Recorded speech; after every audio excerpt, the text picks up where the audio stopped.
Greetings, brothers and sisters. It's been a long time. It's been a long time, man. It's like been, I think I've not posted a video for probably 2 months, and it's not like I didn't wanna post. It's just I've been so busy and so on, and I've also been not feeling 100% and so on, and so I've been staying in bed. And if I've not been in bed, I've been out and about. But you don't want to hear that. You want the shows, you want the programs, you want the videos, you want the discussions, the debates. And before I forget, we're going to be getting from we're going to be going from strength to strength, because we're going to set up other channels as well, and we're going to widen some of the subjects. If you're not subscribed, please do so. Like the videos, because you know, when you like the videos, it helps with the algorithms in YouTube, and it helps our videos to be pushed out to wider audiences around the world. And before I forget, I want to say thank you all to all of you. I remember looking at my subscription, and it was about 150, and within the space of a week, from 150 it went to 300. So thank you so much, and we want to get there, because we want to get to 1,000, and then after we hit that threshold of 1,000 subscribers, we would like to get more. We want to get to, I don't know, the sky's the limit, but if we get to 1,000, I'll be so happy, and then we can start to give away some prizes and so on, and we can become monetized. And if we become monetized, there's no way we're going to be earning, and then you're not going to benefit, because we'll give prizes away, and we'll do what we can to help others as well. That's what it's all about. It's not just about me and my team, which is a great team. It's about you, the public, and you watch us and view our videos. So thank you so much. Leave your comments down below as well, and you know, comments on the videos that we make and so on. And if you think we can improve, say so, and we'll look at it and we'll try and improve accordingly. I'm here to talk about Jah Shaka, brothers and sisters. Jah Shaka, it's a short video, passed away the 12th of April, so that was almost 2 weeks ago. It was a Wednesday. We're now on Tuesday, the 25th of April. So tomorrow, the 26th of April, will make exactly 2 weeks ago that we lost the great Jah Shaka. Some call him the Zulu warrior because of his name, Shaka Zulu, and so on. I'm going to make another part to this, because I've got to go and do some shopping now in a minute. But I said I've got to sit here because I've got some free time and I feel the inspiration to speak. And so, brothers and sisters, I'd like to say that for those of you who wasn't able to attend a Jah Shaka dance in the 70s and in the 1980s, especially the early part of the 80s, you missed something. And I was young myself. I never started to wait to go out to rave until I was like in the 90s, when I was a teenager. So, but my father tells me about how it was back in the days, back in the 70s and 80s, when Jah Shaka was in his prime, when he used to have a residency at QB's in Stoke Newington, East London, Hackney. QB's, he was there, I think, most Saturday nights. But he'd go all over London, all over the world. He would actually, you know, give his sound system to the public for them to listen to roots, classic roots and dub, because predominantly that's what Jah Shaka played. He played roots music, Rasta music, because he was a Rastafarian himself, and he also played dub music. And he was the one really who made dub music in the UK become so popular, because he was playing some of the most exclusive dub plates on his sound system, and not just dub plates, but dub music itself, like from King Tubby's from Jamaica, and from people like Prince Jammy, before he became known as King Jammy, and for most of the Jamaican producers, Sly and the Revolutionaries, Sly Dunbar, Sly and Robbie and the Revolutionaries, Joe Gibbs, and for the Revolutions at Channel 1, sorry, the same band. Then when they went to the Revolutionaries, Sly and Robbie, they changed the name for the Revolutionaries for Professionals. And so all of these dubbing, and at that time in the 70s, dubbing was kind of like newish. And now we've known dub for the last 45 years, but at the time in the 70s, it was new to the surface. And it was Jah Shaka who made dubbing so exotic and so, you know, just so trendy and so hip and in fashion. And he started to attract all types of followers in the 80s. So people from all over the world will come to the UK or go over to wherever he was playing with his sound system. and follow him and take in the vibes of the dub music which he was playing and the roots music in which he was playing. And then he became a household name within the sound system order, alongside the likes of Fat Man, they're all good friends, and they used to sometimes compete in sound system dances and sound system halls. You know, I did a few weeks, I think it was about a year ago, I did a documentary on here about the history of sound systems, and I've got to do another one because you can never stop talking about sound systems. Sound systems, it's continuous, and there's no end. There's a beginning, of course, but the end is endless, because there's so many new players coming into the sound system quota, and even people would be like in the Tottenham era. I remember when I was a teenager, I used to go around with this guy called Sonny Four-Star. Not many people talk about Sonny Four-Star, but at that time in the late 80s, early 90s, Sonny Four-Star was very, very popular. And he used to play a lot of romantic music, like lovers rock, soft music, as the elderly Caribbean people call soft music, like romantic music, you know, lovers, and a mixture of roots, but it was mostly sentimental songs that Four-Star Sonny was playing. And he was my uncle, and I used to go around helping him lifting boxes, and he had a residency in, it's not there anymore, the building is still there, but at the time it was called a Mitre Pub, that was based in Stamford Hill. And every Friday nights he used to play there, and it's the likes of Jah Shaka who inspired the likes of my uncle Sonny to, you know, have his own sound system. But Jah Shaka, even the likes of Coxon from Jamaica, early out before Jah Shaka got into sound system.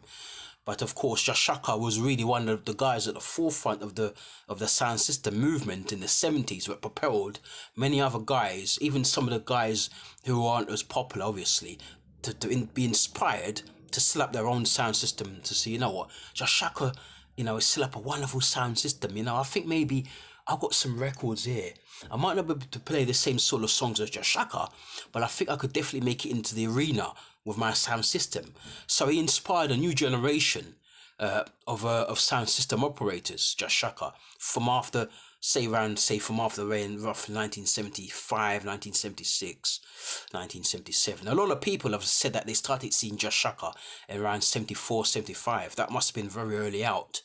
You know, he was also, he actually got his break from, it was a sound system operator by the name of Freddie Cloudburst. And Freddie Cloudburst, he was popular in the 60s and the early part of the 70s. And Jah Shaka got his tutorship from Freddie Cloudburst and his teachings, because he would help to repair the boxes and the amps. And then after a while, Freddie asked Jah Shaka to play, and he could play songs, and then he started to play songs in his sound system. But at that time, the songs that they were playing, it wasn't roots. It was mostly R&B from America and some of the ska music from Jamaica, because this was in the 60s, and when reggae started to take off in Jamaica at the tail end of the 1960s, and Freddie Cloudburst would play some of those types of songs. So for example, Desmond Dekker, 007 and Israelites, those sort of songs would be played and Freddie Cloudburst's sound system. And after a while, Jah Shaka would be the one to be designated to play those songs on Freddie Cloudburst's sound system. And then he got the bug for playing music on Freddie Cloudburst's sound system, and then of course helping to fix the boxes and the amps. And then after a while, he went on his own and did his own thing, and he hasn't looked back since. And there you go, that's the legacy of Jah Shaka, the Zulu warrior. You see, you know, he's left a marvelous music legacy, Jah Shaka. You know, he's got a son by the name of Young Rebel. And one of these days I want to sit down and speak to him and have a talk with him about his father and the legacy that his father, Jah Shaka's, left. You know, I remember when I was growing up, I would always hear about Jah Shaka.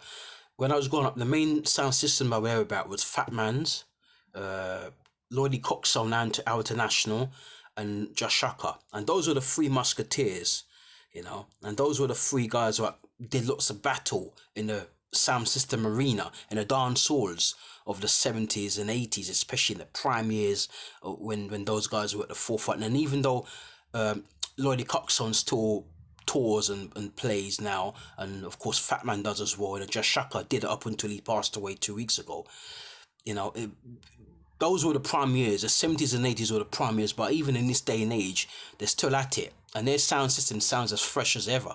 because of what they do. They incorporate the new beats with the old beats, and they've merged it together, and they gave everybody a treat. So the new generation will get their music played, and the older generation who grew up on the sound of the 70s and the sound of the 80s will get their dosage. But even still, you get the youngsters liking the old classic songs, and you get the mature persons liking the new stuff. So it's a mixture, but Jah Shaka plays a dub for you to feel it, because he said that music is therapy, and it's therapeutic, and it is. He's so right. In an interview I heard him speak in this interview some weeks ago that, doctors and nurses in hospitals let sick patients listen to music because it heals the body, the mind, and the soul. And he says that he plays his music at a certain level, bass level.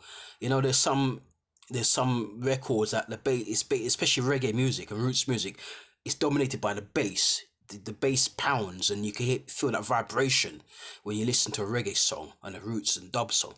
But Jah Shaka says that he has a technique where he gives you sufficient bass, of course, so you can hear it, to make you feel good inside your whole body. It's like therapeutic for him, and that's where he's coming from as a spiritual Rasta man.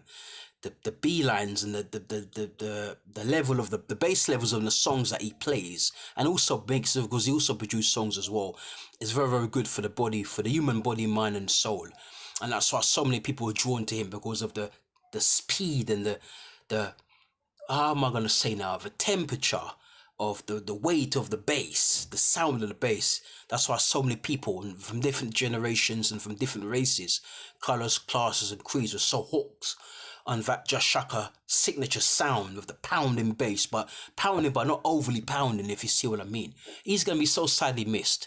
I met him once, some years ago. I think it was about 2010. Me and a friend was walking around Wolfenstow, and this friend of mine, he's also into the music business because he fixes amps as well, and he knows a lot of the lot of those buildings around that side, and he knows there's a lot of studios around that side. Because for those of you who know Tottenham well, or know that Wolfenstow, it's now a new built up area. There's lots of high-rise buildings there now. There's lots of new buildings there as you're going towards Black Horse Road, and then there's so many new buildings that side.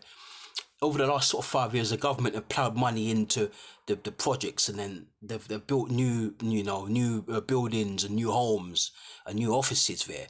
And one day, me and this friend of mine, we were walking, and I don't know what happened. He just said, let's go over there. Let's go into this building here. And lo and behold, sitting behind the door, the slight frame of this, at that time, middle-aged Rasta man, Jah Shaka. Yes, he's sitting behind the door. When I remember when my friend went in and he opened the door for me to go in, then I looked behind the door and I couldn't believe my eyes that it was the great Jah Shaka, and I shook his hand and I spoke to him. We was only in there for maybe 2 or 3 minutes, and then we came out and I told him, I'll take care, bye-bye and stuff. And I never met him again, and that was the only time I met him. If I'd known, I would have made sure that I took a picture of him. But at that time, this was about 2010, 2011, at that time, even though we had mobile phones, and mobile phones the mobile phones we were getting around that time were still quite good phones. You could still take pictures of them. It's not like the phones we have now, where they're more or less computers. But it didn't resonate with me to take a picture of him. I don't know why.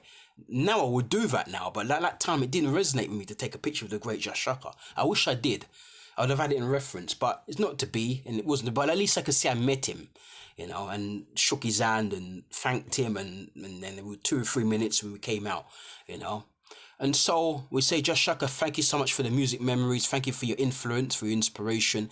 We're going to come on here again soon and do another follow-up part to this, because I've got a rush to go and do some shopping now, and we're going to speak about him. I might even do a live link about him, and for those of you who remembered him, if you knew him, you could follow the link and join the live link, and leave your comments and so on. It would be such a great honor to hear from you out there and to see your comments and so on. So I'll say, brothers and sisters, you take care of yourselves and each other. And don't forget to subscribe to this channel, to like the videos, not just this video, but all our videos. We've made over 125 videos, so you can go back into the archives and have a look, and and leave your comments and so on, as long as you keep it clean. Because if you're rude and you're disrespectful, then I'll block you. It's as simple as that. But if you're respectful and you keep your you know, your comments clean, if you like and subscribe and you do what is right and honorable, then we'll respect and appreciate you.